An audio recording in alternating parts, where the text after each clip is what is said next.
All right, we're recording. And Arturo, could you introduce yourself and tell us a little bit about what you do? Okay, I'm Arturo Gomez, and I've been in Denver for 17 years. I absolutely love living in the Mile High City.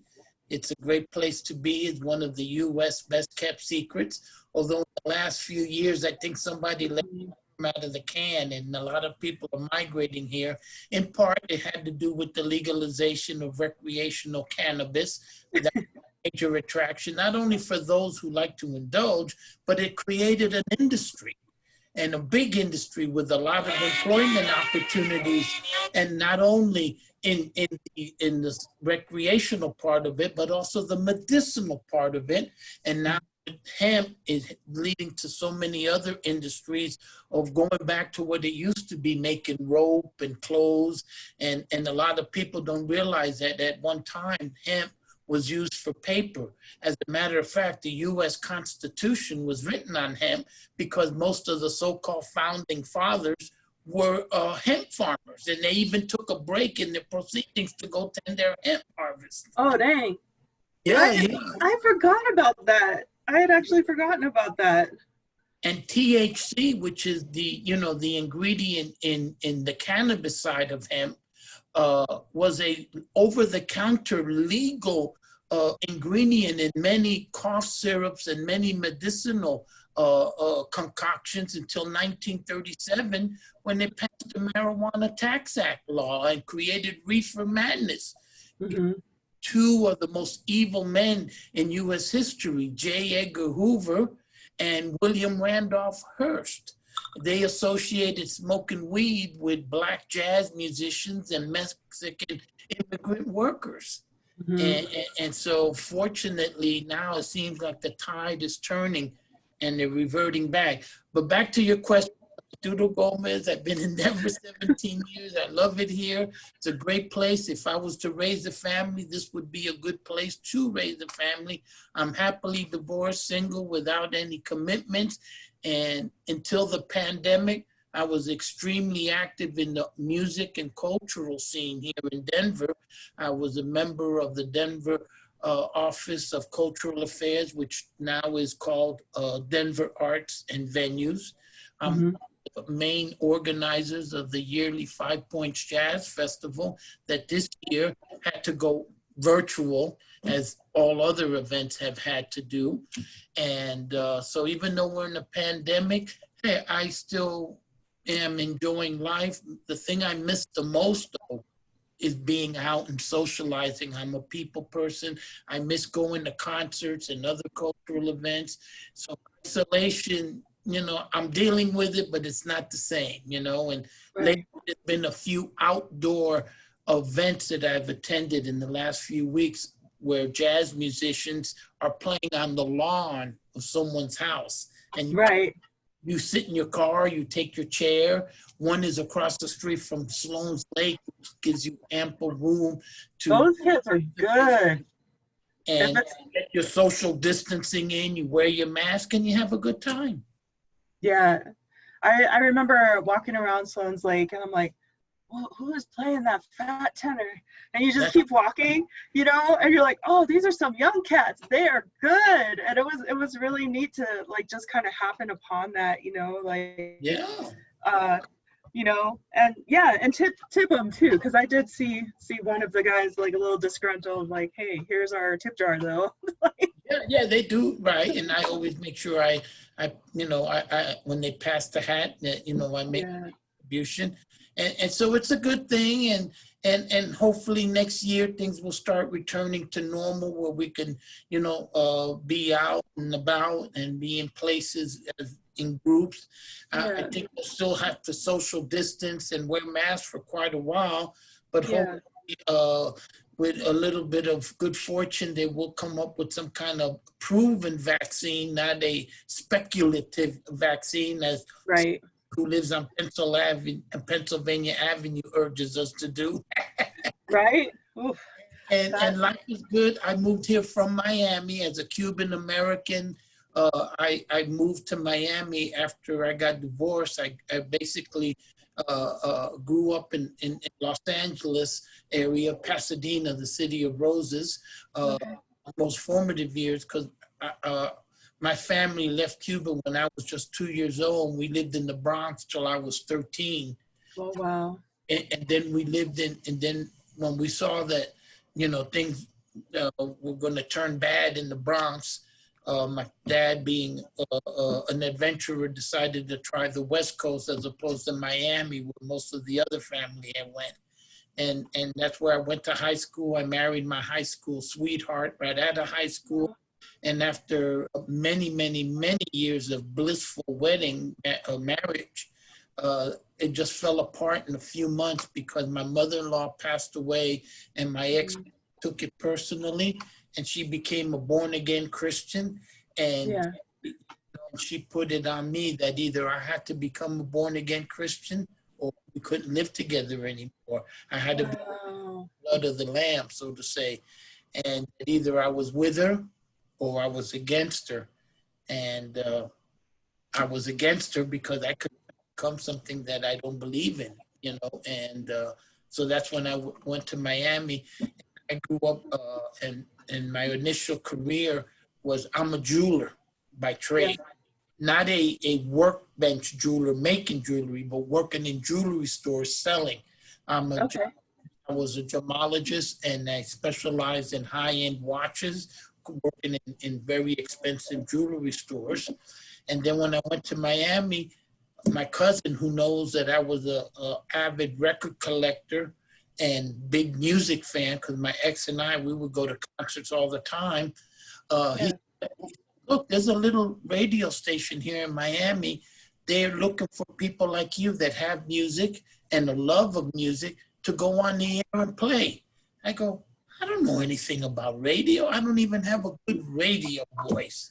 He said, no, this is different. This is community radio. It's not the dial. And I went there, and a whole new career opened up for me that brought me to Denver when I got offered a job here at KUVO, a bigger and better station than the one that in Miami. And I never really was comfortable in Miami. I didn't like the heat, humidity, and I didn't like the environment of Miami. Miami is a very politically charged city because not only of the Cuban refugees, but the Nicaraguan refugees, the Haitian refugees, and many others. And they all had radio shows, and it would all be political, and it made people get very frantic.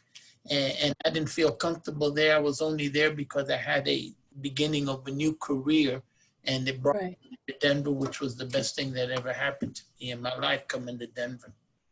That's amazing. I thank you for sharing all that.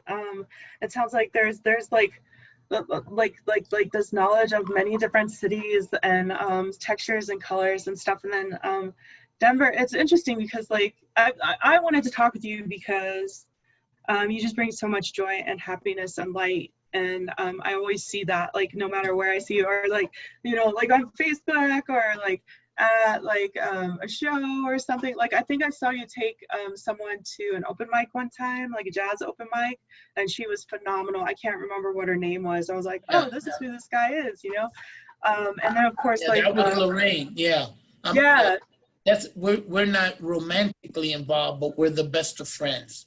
Yeah, and that's what it seemed like. I was just like, this is really cool, so I just like have kind of kept tabs throughout the years, and just like, I don't know, that's what happens in Denver. Denver is like, it's a city, and it feels like small enough where we get to see each other and be like, oh, I see you, what are you about, you know what I mean? Right. Yeah, and I understand that. Hey, and by the way, my condolences. I share your pain. You said you lost, I think, was it your stepfather you said that you lost? Yeah, my stepfather a long time ago, but my grandfather just passed. Oh, your grandfather, right. This week, yeah, he's, we all get to do that. And I think from what it sounds like, he passed peacefully in his sleep. Which is what he wanted. My dad passed away in his sleep. And just before he passed away, when he was sickly, I made him a promise, because my dad was from the Basque country in Spain, who migrated to Cuba. Yeah. And he went a couple of times and took my mother, and he my younger brother to his homeland, the Basque country of Spain, I didn't never go with him because at that time is when I was married, I was raising a daughter and I was working, so it didn't fit in my schedule. Yeah. Before he died, he made me promise that one day I would go to the Basque country. And after a few years after his passing, I did go to the Basque country 2 years ago. Mm-hmm. Life altering, even though I've been to my maternal homeland, Cuba, many times over the years. Yeah. When I got to the Basque country, it's like people came up to me, started speaking in Basque.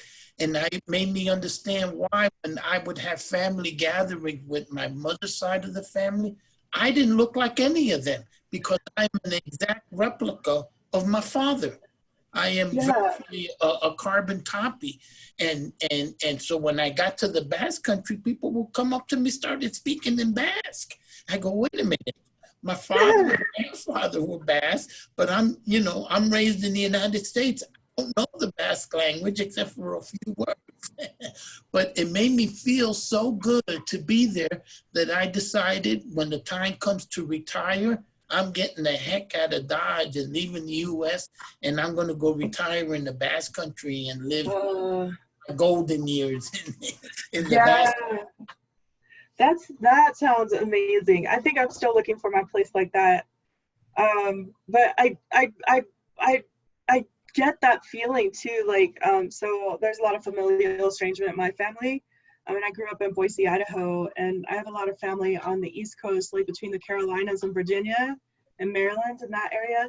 And I just showed a picture to someone yesterday of me and my baby cousin, and we actually look alike. Like we have the same facial features, the same smile, same nose and everything. And she's my baby cousin. And it was just, I just remember being there and turning around like, these are my people. Like, these are people I belong to, and I didn't even know all of my life, you know? And so that's really amazing that you get to go to, like, I think, if I remember correctly, Basque country is just really gorgeous and beautiful and rich as well, is it not? Like it is. It's kind of rough country because it's on the north and coast of Spain along the Bay of Biscayne. Okay. And also bordered by the Pyrenees Mountains, which is rough terrain.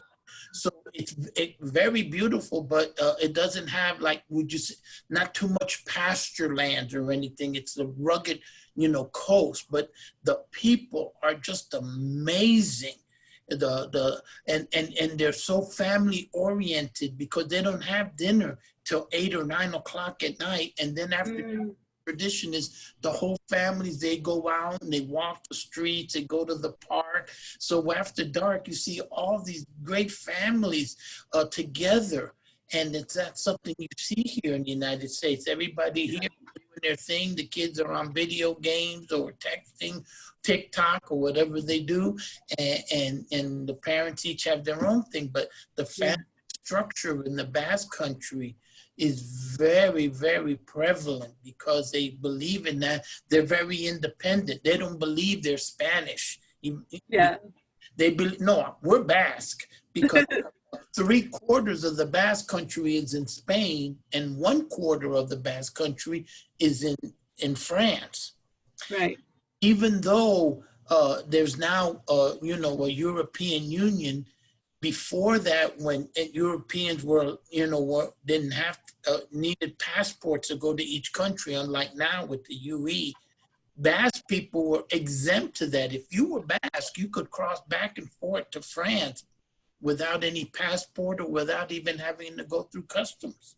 It was the Basque country, part of it in France and most of it in Spain.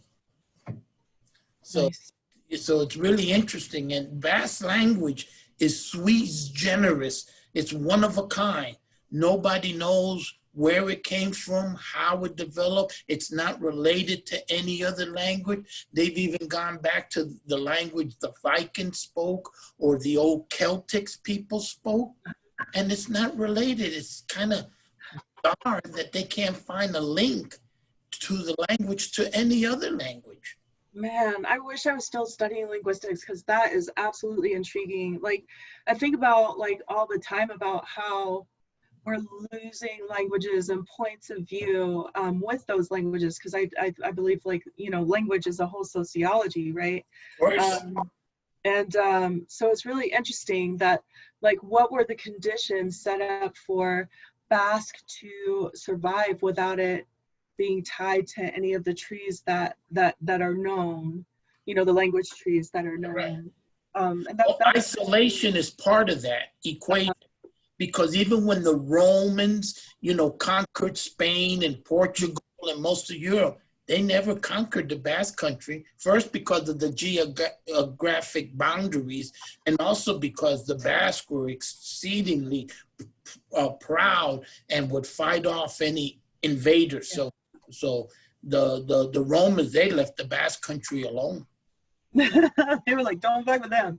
Yeah. We will go up, over, around. Yeah, yeah. Like, they don't mess with nobody. We don't need to, you know, we don't need to do that. That's interesting. That's really cool too. So I'm from Boise, Idaho. I grew up in Boise, Idaho, and there's a lot of Basque folks there as well. Big Basque lineage. Yeah.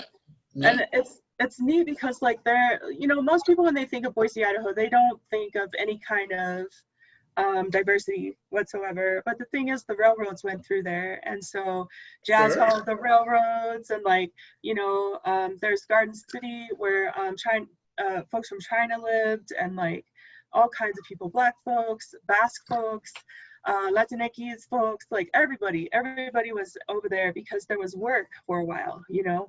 And it's interesting because a lot of those influences have definitely faded and become ghosts. Like, Garden City is just pavement, and, you know, you don't have the beautiful gardens and stuff that used to be there. At least this is what I heard. I haven't checked up on these things. And obviously, most of the jazz stuff died out. Gene Harris was out there for a while, and he passed away. He did some really great jazz festival after him. Yeah, they did. I went to the first one. Ray Charles was there. It was pretty great. Oh my, Ray Charles. Ooh. Yeah. And then, but the cool thing is it's still there. Like, a lot of it has kind of seeped away a little bit, but Basque is real super strong. And so, like, I mean, and I've had direct experience, like, the Tortoricas, they taught in the high schools, and we had the Basque Center close to downtown. We used to go to this place called Bar Guernica, and they had great beers and, like, all the great food and everything. So it's, like, it's interesting. Like, I guess I'm saying this because I'm making that correlation. Like, there's this slug. No, we're not messing with that. We're just going to leave them alone, and we can't get in there anyway because of the landscape. And it just seems like Basque folks have this, you know, obviously, community oriented and family oriented. That's always been apparent to me. And also just, like, this really amazing steadfastness, like, we're here and we're gonna be here. And I don't know, I'm not totally sure what I'm getting at about that, but I just admire that a lot. Well, Lady T, just so you know, the largest Basque and Basque descendant community outside of the Basque Country is in Idaho. That's what? Yes. I learned that when I was in the Basque Country. I got to meet, you know, some people. We started talking about the Basque in the U.S. And even though in the Central Valley of California, there's a lot of Basque because they herders and pastors and stuff. Yeah. I was told, and then I followed up, and I saw that they were correct. The largest Basque and Basque descendant community outside of the Basque Country is in Idaho. That's really cool. Like, and that makes sense too, because the presence there was very strong, and they always contributors to the greater community and everything too. So I'm really glad I got to experience some of that. That's very interesting. Hey, did you ever go to any other maybe little festivals or carnivals or anything that they would put on? The Basque? No, I never did. I did go through, like, there's, like, a historic area close to I think it's the 8th Street Marketplace. I haven't been there in so long now. And like I said, like, close to downtown, there's Bar Guernica. It's this little cute little place. They do a lot of fried foods, you know, like cow tongue and croquettes and stuff. And sure. and there's like a little historical center, but I never was down there when it was open. It was just like I always got to look in the windows. Yeah. Right. No, I was just curious because, there's some very unique activities that when Basque have a carnival or a party, maybe on a certain day of the year, Patrons Day or something. There's some very unique activities that they do that you won't see anywhere else. Most of their things are tests of strength, and they play. Wow. They take sticks and they bang them on a wooden platform to make. It's almost like if it was a vibraphone, but they use sticks on a wooden board. And okay. Yeah. And of course, the Basque gave the world High Alai, the game. Okay. It's a game that's played in with a little curved basket and a little hard ball that you bounce against the wall and stuff like that. That's a Basque creation, and the Basque are the masters of codfish. Of what? Of codfish. Okay. Because the bay along the northern coast of Spain, which is the southern coast of France, that's where the most amount of codfish in the world are. So they became masters of grabbing and fishing cod and then drying them out so that they would last for months at a time. Oh, wow. Nice. So that's all really cool. I love it when we're able to like kind of have a hold of like where we come from, Sure. My situation's a little different, like, and I have to really dig for it, and maybe soon I will, because there's definitely a certain thing that happens when you're like open to your lineage, right? Like I just feel like it does something for your psyche. Rhizome's fine, whatever. Rhizome is still some kind of thing that grows, like, like a lure, floats along or whatever. But it's really cool to have those lines and roots and things too, I feel like. And I don't know, how do you feel about that, especially since you've traveled? Well, like I said at the beginning, it's amazing the transformation that happened to me spiritually from when I landed in the Basque country and then started walking around, because I went to fulfill a promise to my father, but I also did it at the time that there was one of the world's biggest jazz festivals going on. Every year, the second largest city in the Basque country called San Sebastian, they put on a jazz festival. They've been doing it for over 50 years. Wow. And my visit to the Basque country in conjunction with the jazz festival, a 4-day festival. And then some other people that I know from Radio Land that were going. So, we were able to rent a condo and share bedrooms that made it very affordable. And so that was why I went at that time. And again, that changed my whole being, my whole spiritual, especially when walking around and people would come up to me, thinking I was Basque and stuff and all that. And then even after telling them my story, no, my father was Basque, migrated to Cuba. My grandfather was Basque. And I even got to go to the neighborhood where they grew up and stuff. And I got to visualize and see what I heard stories about, Wow. Well, we used to do this, we used to go here, we used to do that. And I got to see all of those things. And I was surprised to see that they weren't legends or fables. They were real stories of the places and things that they did, because I saw them. And that changed my whole being. And I found like myself, wow, now I know who I am complete, because I only kind of knew half of my story. Now I know both of my stories, paternal and maternal. Right. So complete. How do those things coming together kind of re-situate you in the way you're seeing and the way you're interacting with life generally? Yeah, it does. It a different perspective. And in my case, it's kind of like came later in my life than earlier because I'll say this, and I'm very proud of how I grew up, but it was different than most people, especially most, Cuban American families and stuff, because I was a very sickly and child until I was about 12, 13 years old. And I had some very difficult times growing up in school because kids would make fun of me and stuff like that because I had some I had a metal coming all out of my mouth because I had some very big dental problems.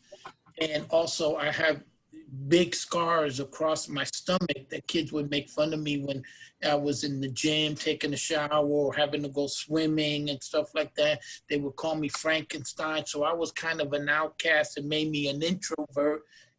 I didn't want to deal with people. But when I was 13 years old and my family had moved from the Bronx to California, I was taken in by the Black kids in the class because they understood what it meant to be an outcast. Right. Appreciated my, being tossed aside with the experience they had.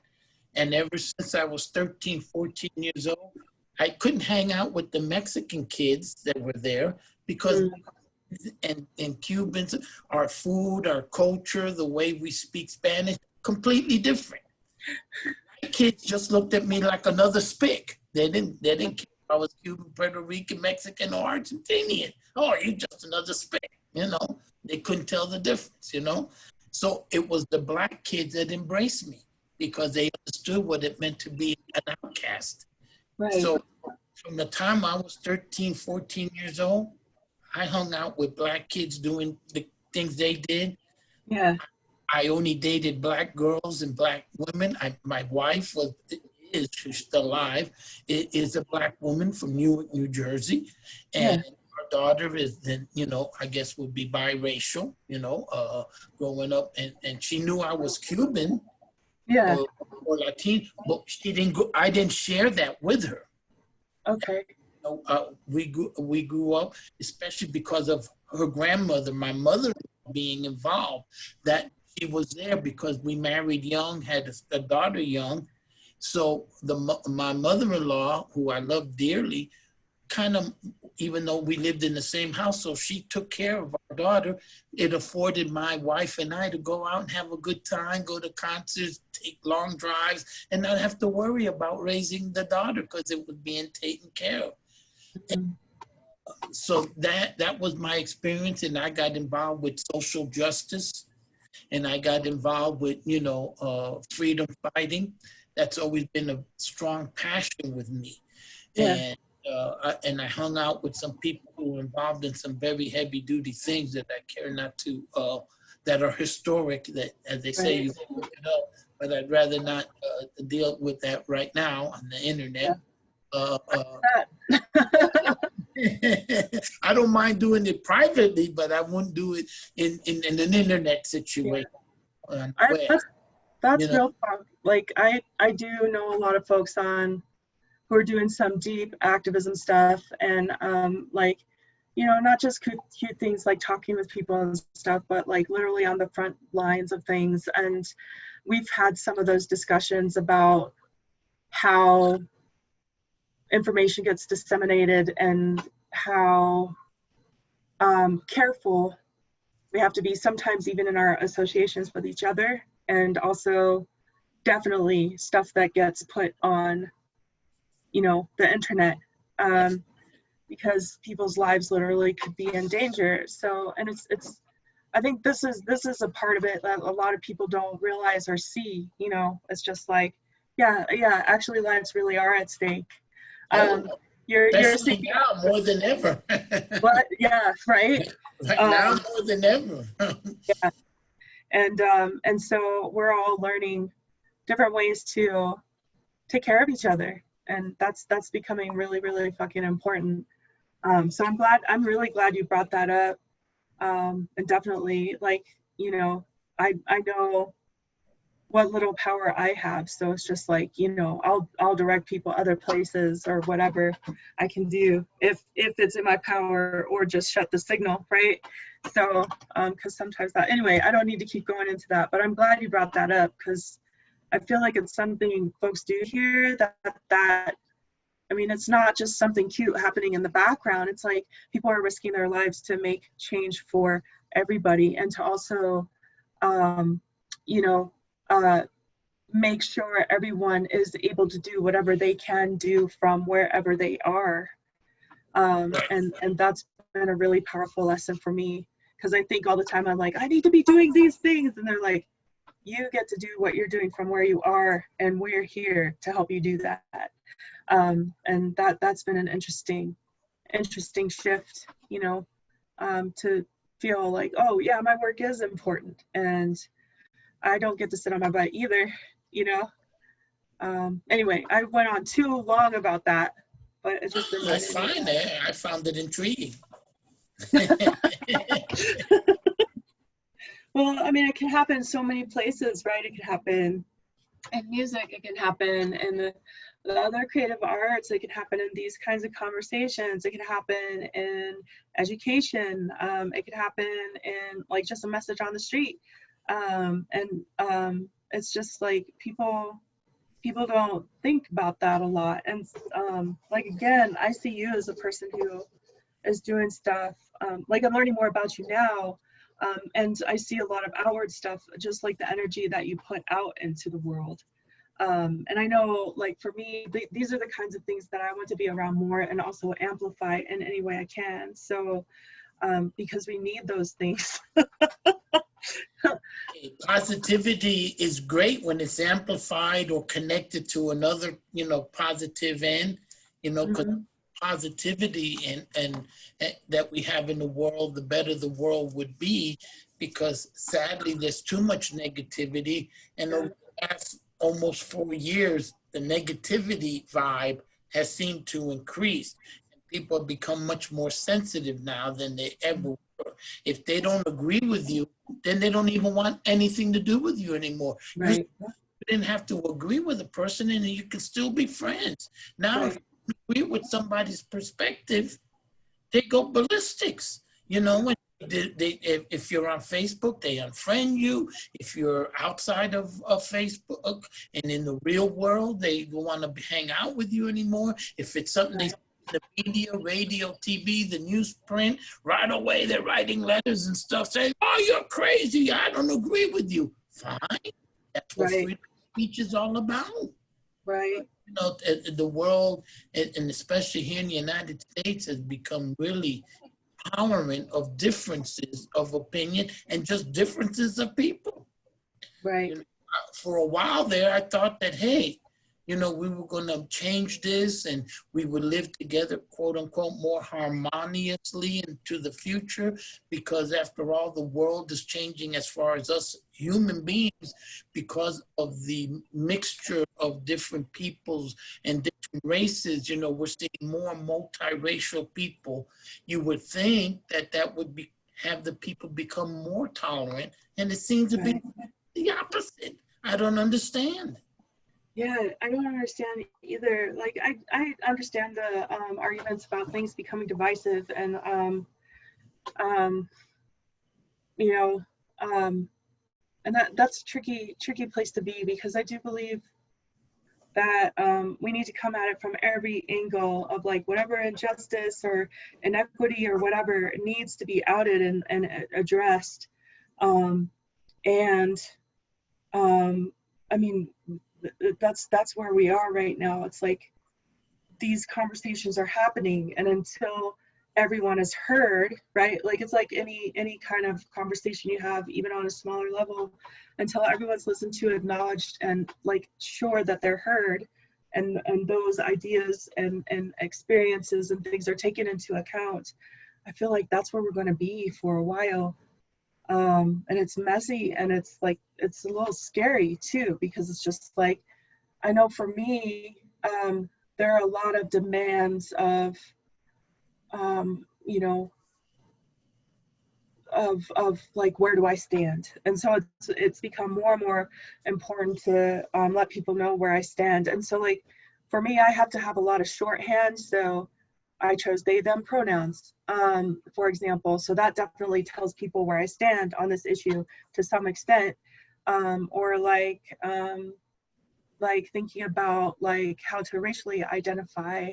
And so finally saying I'm Black. I toggle between POC and Black, but like even those things, it's like shorthand. It's an indicator to people. Like if I say brown or POC, I've been told I might be seen as anti-Black, for example, you know, but if I say Black, then I'm taking a stand on a certain conversation that's happening right now, right? I hope that makes sense. Like, no, it does. It's just like, this is where I stand on it, like bottom line. So I'm always trying to, especially since like now I'm in the world of like writing bios, and sometimes that information has to be real quick.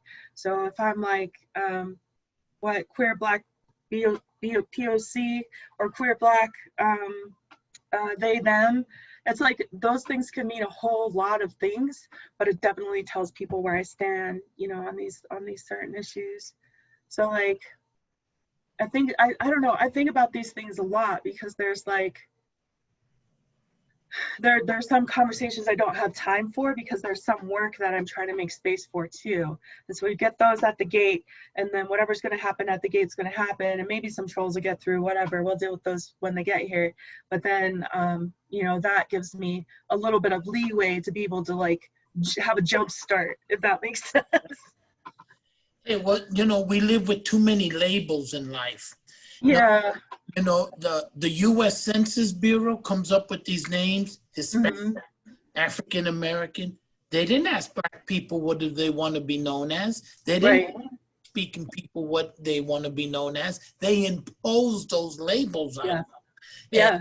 And then they're not even completely accurate because, for instance, Hispanic, they don't even, if you would know the real definition of Hispanic, most Spanish speakers wouldn't qualify to be Hispanic, because Hispanic comes from the term Hispania, which was the Iberian Peninsula before there was a Spain and before there was a Portugal. That was one kingdom.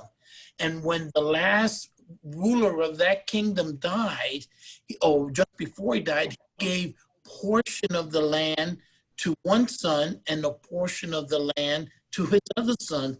And they fighted, and one said, okay, I'm out of here. And he went and founded Portugal, and the other remained with the majority of the Iberian Peninsula, Spain.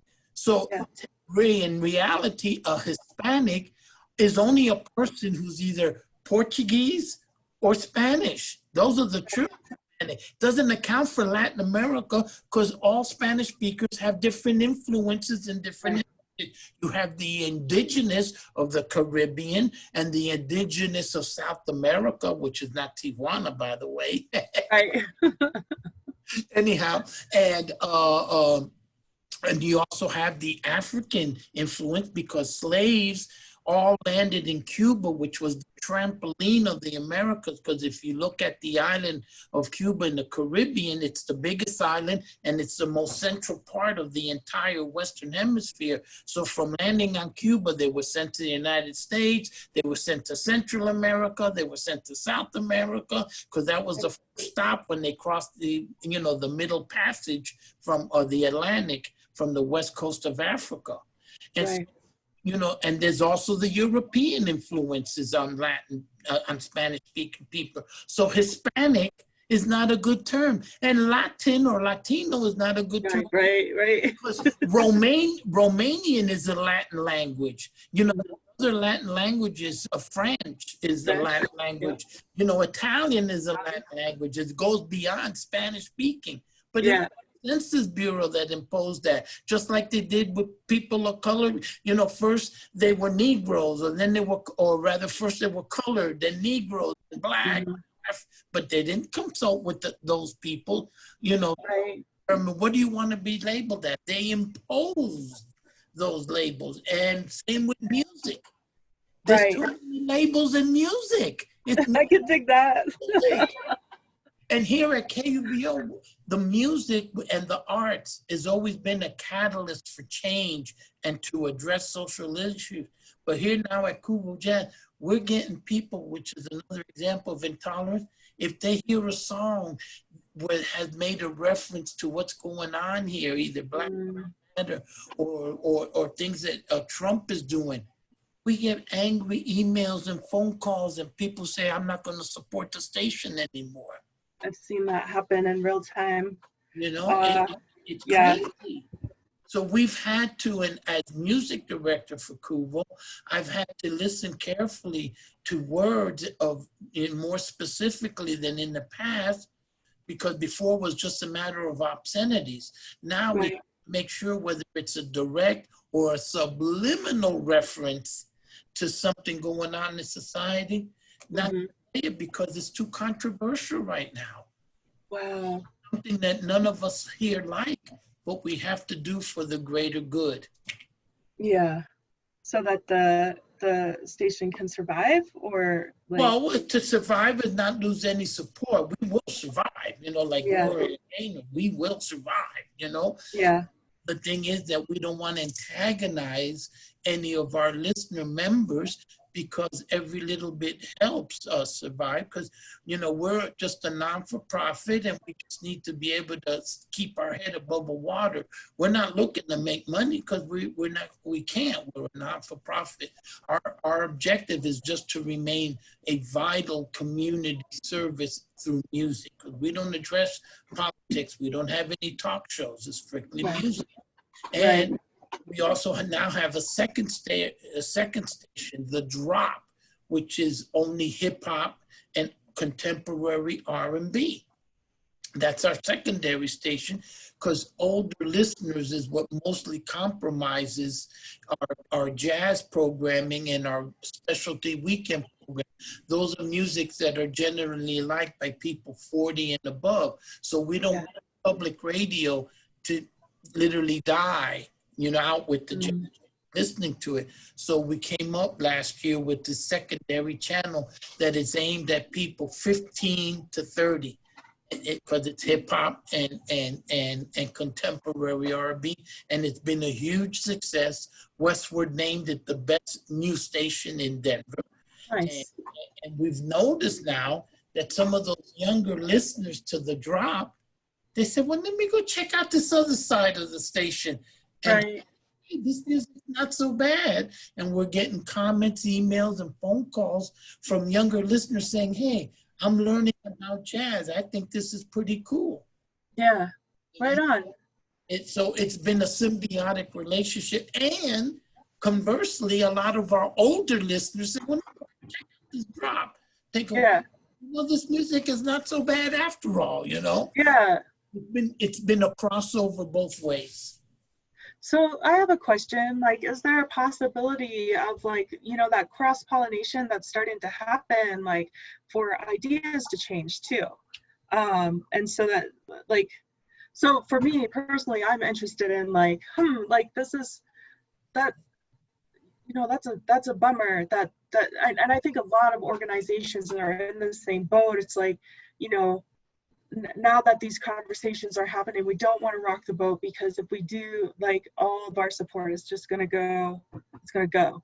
And like I said, I saw something like this happening in real time once. It was at a theater, and they had dropped it was a play that implicates whiteness, and it's called Passover, and it was done at Curious Theater.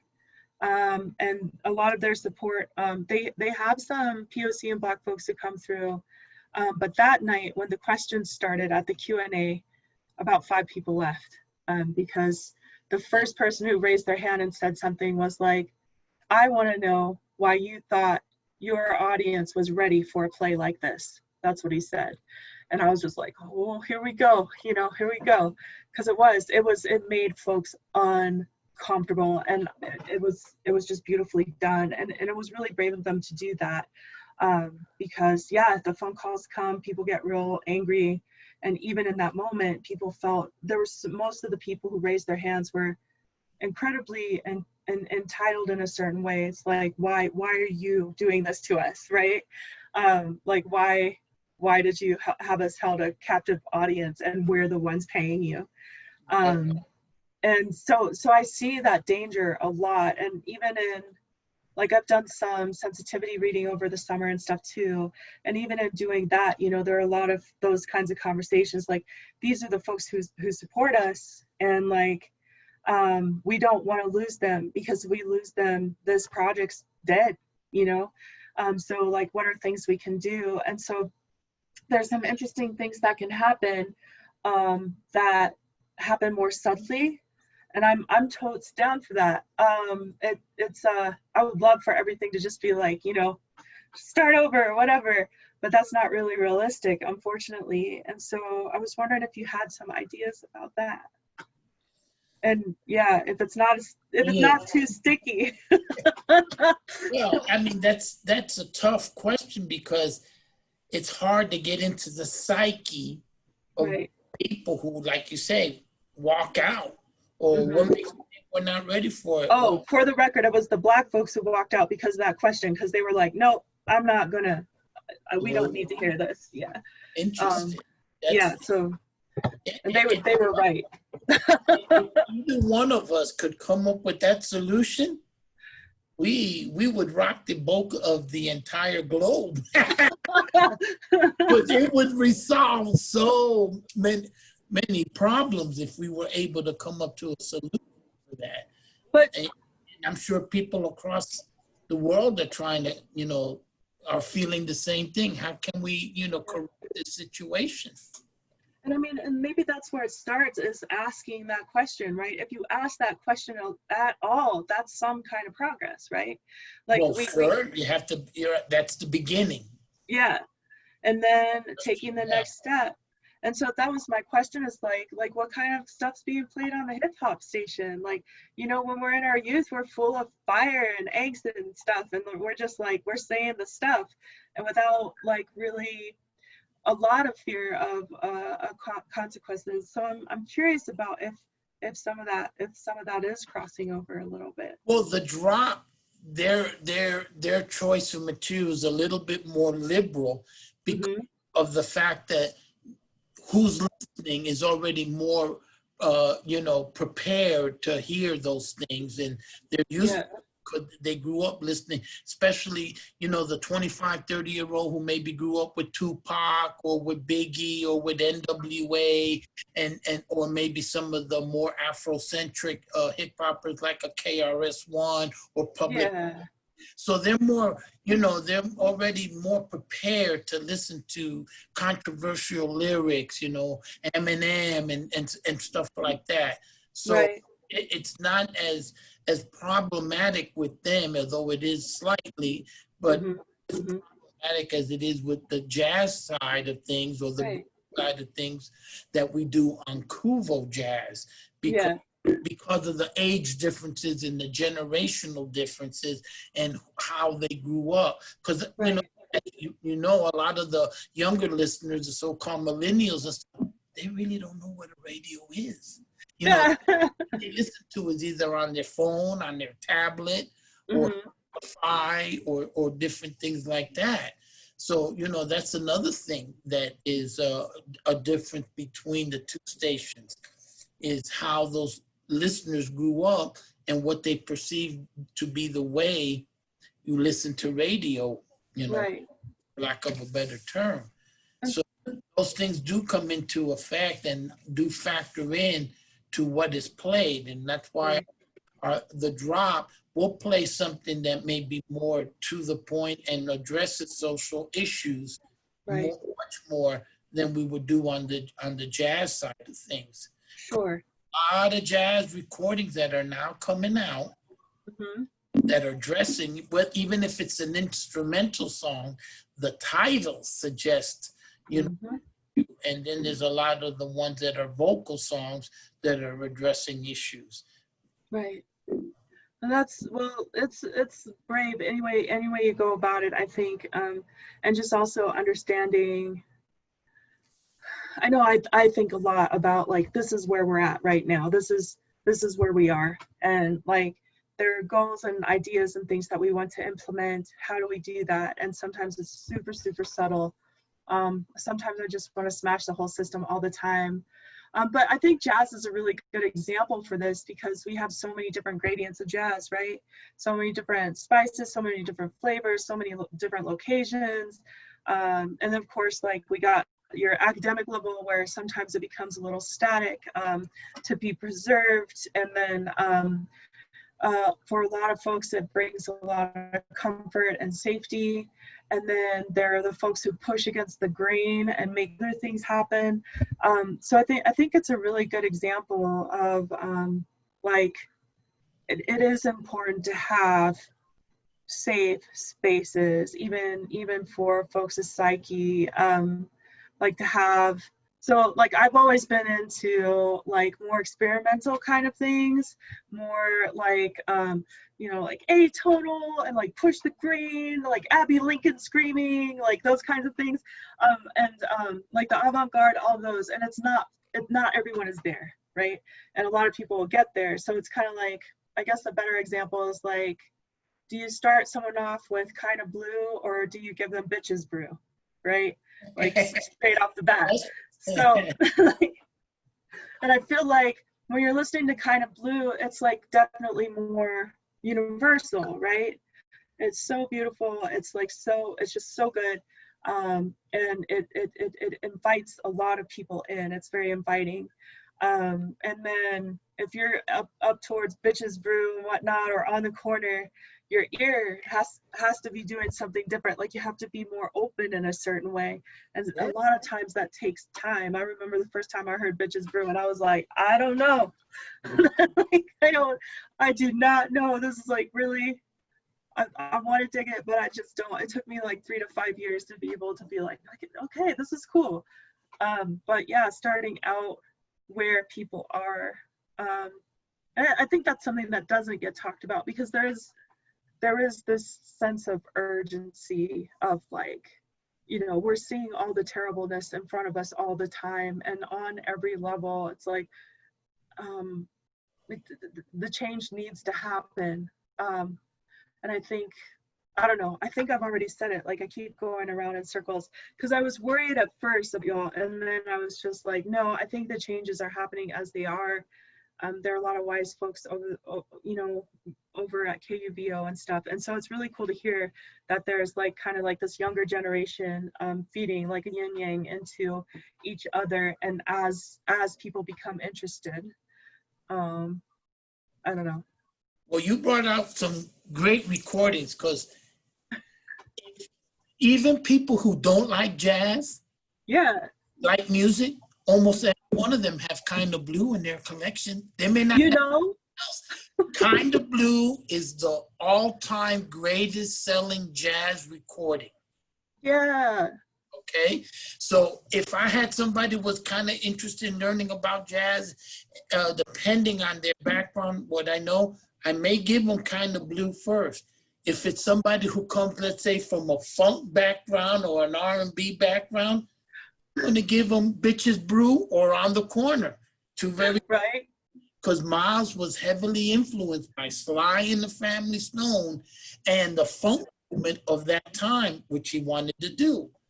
And if it was a younger person who maybe has a hip hop background, I would give them Doo-Bop album. Yeah.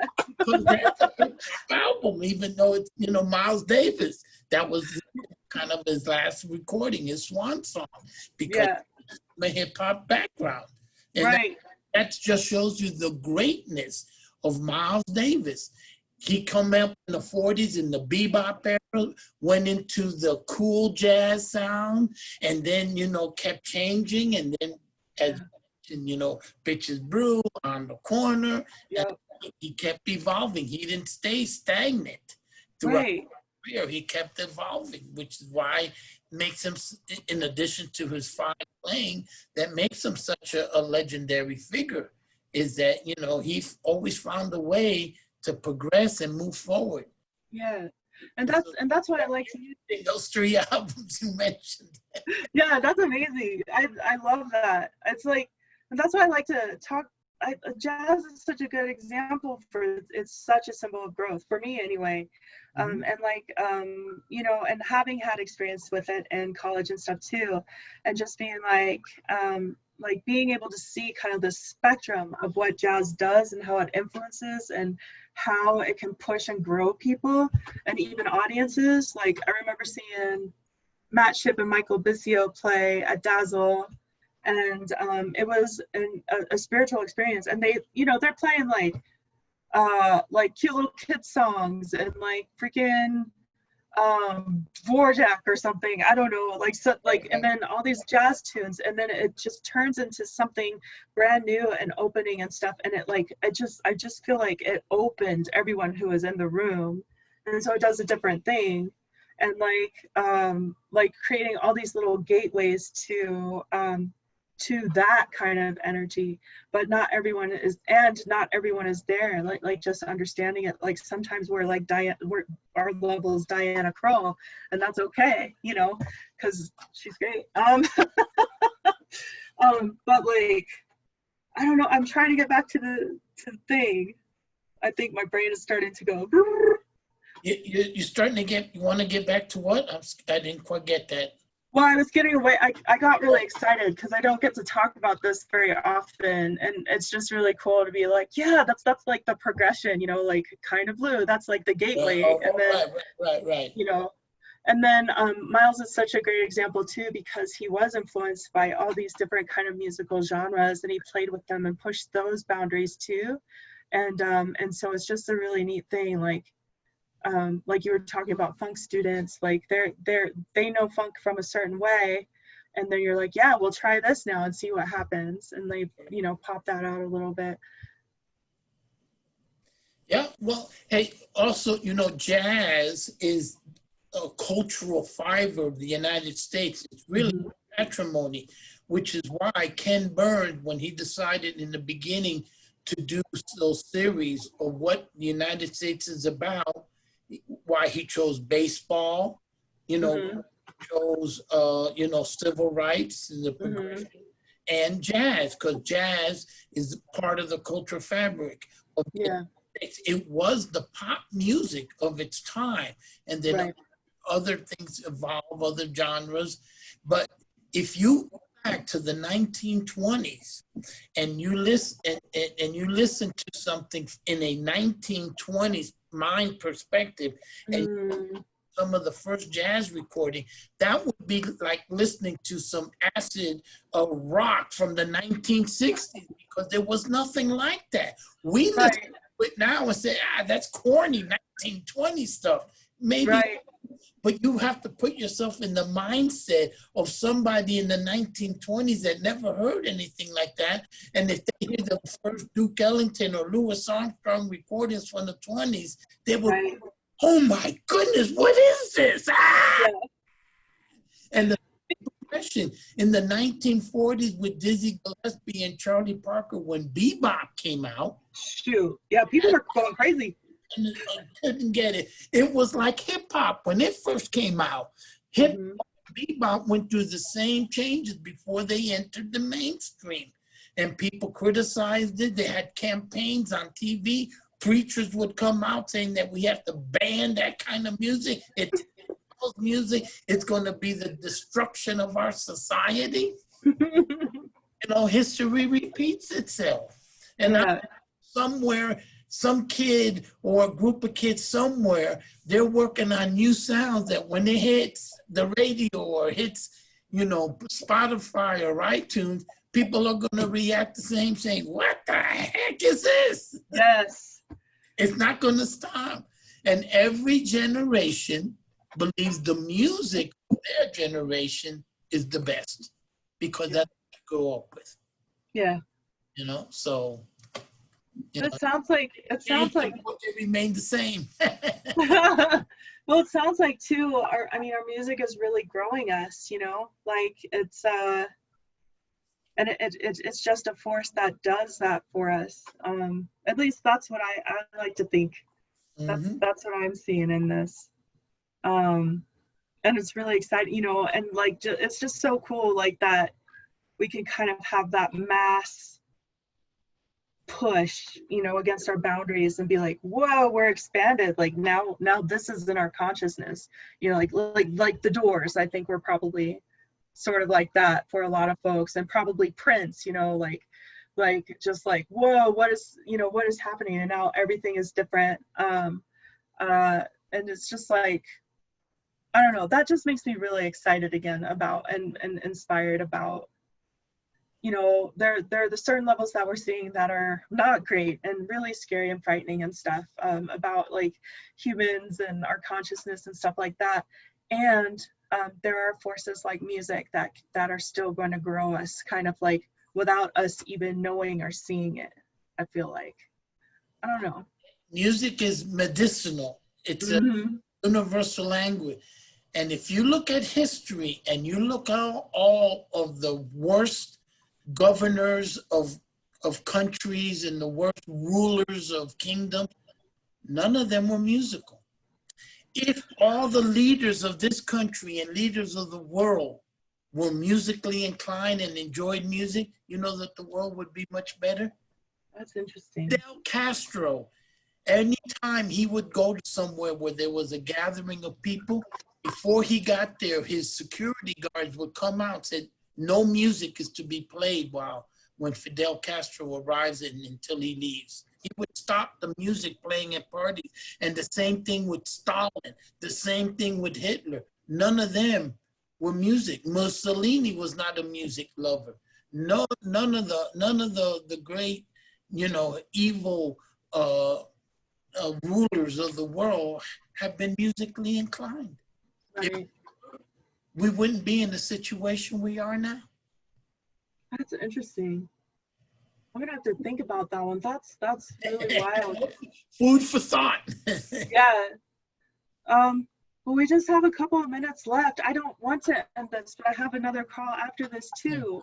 Yeah, I know I started late. In fact, let's see. Oh, 1:45. Yeah, I'm gonna to bust a move too. Yeah.